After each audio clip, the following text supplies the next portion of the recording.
இப்பொழுது இவர்களுக்கு வயிற்றெரிச்சல் பிடிச்சிருக்கு. தமிழ்நாடு எப்படி இப்படிப்பட்ட ஒரு நிலையை அடைந்திருக்கிறது? எப்படி தமிழ்நாடு எப்பொழுதுமே பார்ப்பனியத்துக்கு எதிராக பாரதிய ஜனதா கட்சியினுடைய RSS சனாதன சித்தாந்தத்துக்கு எதிரான ஒரு போராட்டத்தை நடத்துகிறது என்று சொன்னால், இப்படிப்பட்ட கல்வி முறையும் இந்த மக்களுடைய வாழ்க்கை தரமும் தான் காரணம் என்பதை இன்றைக்கு RSS பாஜகவும் புரிந்து கொண்டிருக்கின்றார். 2000 வருஷத்துக்கு பின்னாடி கொண்டு போறதா என்ன? குருகுல கல்வி முறையை நடைமுறைப்படுத்தணும்னு சொல்லுவான். குருகுல கல்வி முறைனா என்ன? சாதி அடிப்படையில், பிறப்பின் அடிப்படையில் இன்னாருக்கு தான் கல்வி, இன்னாரு தான் படிக்கணும்னு சொல்ற ஒரு நடைமுறை. தமிழ்நாட்டு அரசு பள்ளிகளுடைய கல்வித்தரம் குறைஞ்சிருச்சுன்னு பேசுறான். நமக்கு நல்லா புரிஞ்சுக்குங்க, இருக்கக்கூடிய கேந்திரிய வித்தியாலய உடவா தமிழ்நாடு அரசு பள்ளிகளுடைய கல்வித்தரம் குறைஞ்சிருச்சு. எங்க தாய்மொழி மேல உனக்கு என்னடா அக்கறை?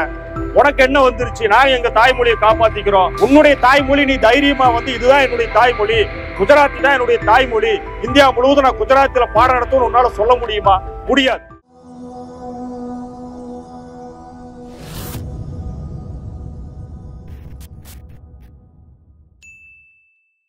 தோழர்களே, இன்றைக்கு தமிழ்நாட்டின் கல்வி மீதான ஒரு மாபெரும் தாக்குதலை பாரதிய ஜனதா கட்சியும் RSSம் நிகழ்த்தி கொண்டிருக்கின்றது.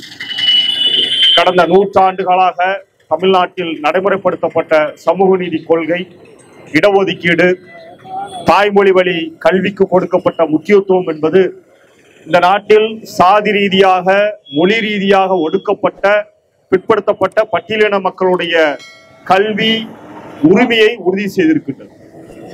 இங்கே நடைமுறைப்படுத்தப்பட்ட இந்த கல்வி முறைதான் இந்தியா முழுவதும் இருக்கக்கூடிய பிற மாநிலங்களை விட தமிழ்நாட்டு மாணவர்களுடைய, தமிழ்நாட்டு மக்களுடைய கல்வி தரத்தையும் வாழ்க்கை தரத்தையும் உயர்த்தி இருக்கிறது என்பது நிதர்சனமான உண்மை. இப்பொழுது இவர்களுக்கு வயிற்றெரிச்சல் பிடிச்சிருக்கு. தமிழ்நாடு எப்படி இப்படிப்பட்ட ஒரு நிலையை அடைந்திருக்கிறது? எப்படி தமிழ்நாடு எப்பொழுதுமே பார்ப்பனியத்துக்கு எதிராக பாரதிய ஜனதா கட்சியினுடைய RSS சனாதன சித்தாந்தத்துக்கு எதிரான ஒரு போராட்டத்தை நடத்துகிறது என்று சொன்னால், இப்படிப்பட்ட கல்வி முறையும் இந்த மக்களுடைய வாழ்க்கை தரமும் தான் காரணம் என்பதை இன்றைக்கு RSSம் பாஜகவும் புரிந்து கொண்டிருக்கின்றார். அந்த அடிப்படையில் நின்று கொண்டுதான் இப்படிப்பட்ட ஒரு தாக்குதலை தமிழ்நாட்டு கல்வியின் மீது நிகழ்த்தியிருக்கின்றார்.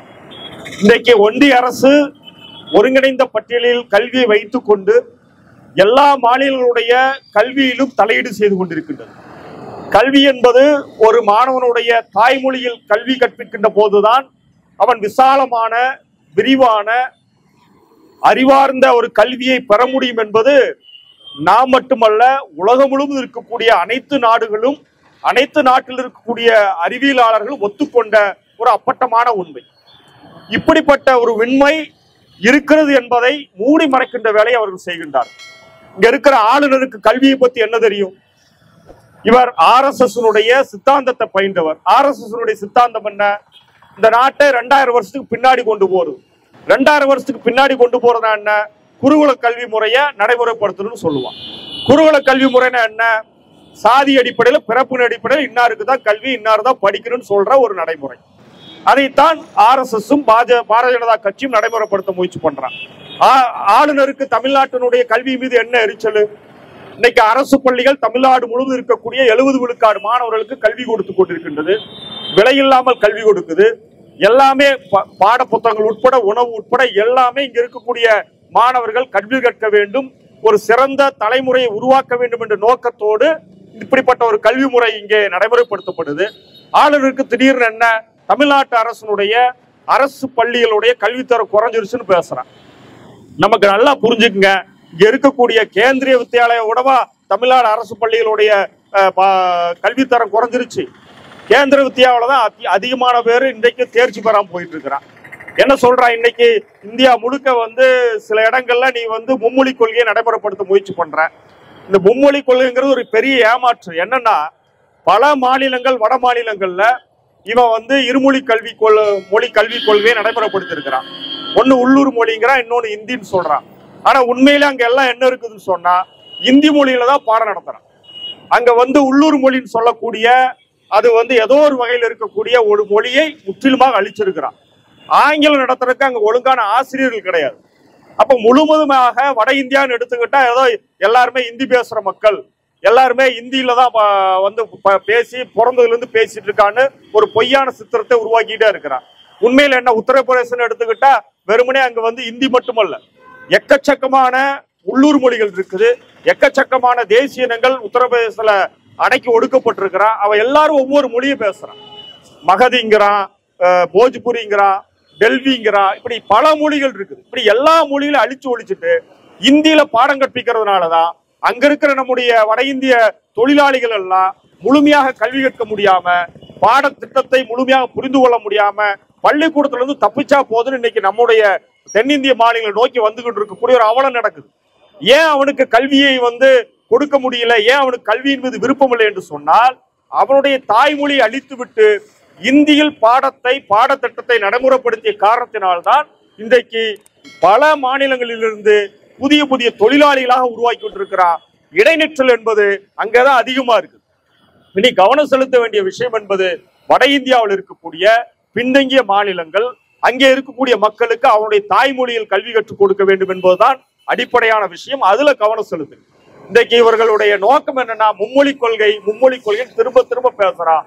மும்மொழி கொள்கையின் மூலமாக இந்தியா முழுவதும் இந்தியை திணிப்பதுதான் லட்சியம்.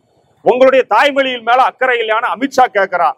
அமித்ஷாவை பார்த்து நாம கேட்கிறோம், எங்க தாய்மொழி மேல உனக்கு என்னடா அக்கறை, உனக்கு என்ன வந்துருச்சு, நாங்க எங்க தாய்மொழியை காப்பாத்திக்கிறோம், எங்க தாய்மொழியில பாடம் படிச்சுக்கிறோம், பல நூற்றாண்டுகளாக எங்களுடைய தாய்மொழியில தான் நாங்க கல்வி கற்றுக் கொண்டிருக்கிறோம், உனக்கு எது தாய்மொழி, உன்னுடைய தாய்மொழி நீ தைரியமா வந்து இதுதான் என்னுடைய தாய்மொழி, குஜராத்தி தான் என்னுடைய தாய்மொழி, இந்தியா முழுவதும் நான் குஜராத்தில பாடம் நடத்தும் உன்னால சொல்ல முடியுமா? முடியாது.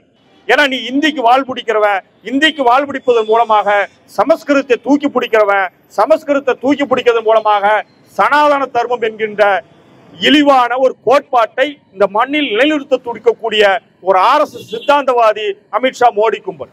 ஆகவேதான் சொல்றோம், ஆளுநரே நீங்க தமிழ்நாட்டு கல்வியை பத்தி அக்கறைப்பட வேண்டாம், அமித்ஷா மோடி நீங்க தமிழ்நாட்டு கல்வி முறை பத்தி அக்கறைப்பட வேண்டாம், நீங்க உங்க பாட்டுக்கு உங்க வேலையை செஞ்சுட்டு இருக்குங்க. தமிழ்நாட்டில் இருக்கக்கூடிய கல்வி முறையை எங்களை போன்ற இயக்கங்களும் தமிழ்நாடு அரசும் சரி செய்து கொள்வோம் அல்லது தொடர்ந்து சிறப்பாக நடைமுறைப்படுத்துவோம் என்பதை எச்சரிக்கையா உங்களுக்கு சொல்லிக்கொண்டு, ஒன்றிய அரசு உடனடியாக தமிழ்நாட்டினுடைய கல்விக்கு செலுத்த வேண்டிய உரிய தொகையை உடனடியாக வழங்க வேண்டும். இங்கே தொடர்ந்து தமிழ்நாட்டின் மீதும் தமிழக கல்வியின் மீதும் தாக்குதல் நடத்துகின்ற முயற்சிகளை ஒன்றிய அரசு உடனடியாக கைவிட வேண்டும் என்று கேட்டுக்கொண்டு இந்த ஆர்ப்பாட்டத்தில் வாய்ப்பு கொடுத்தமைக்கு நன்றி கூறி விடைபெறுகின்றேன். நன்றி, வணக்கம்.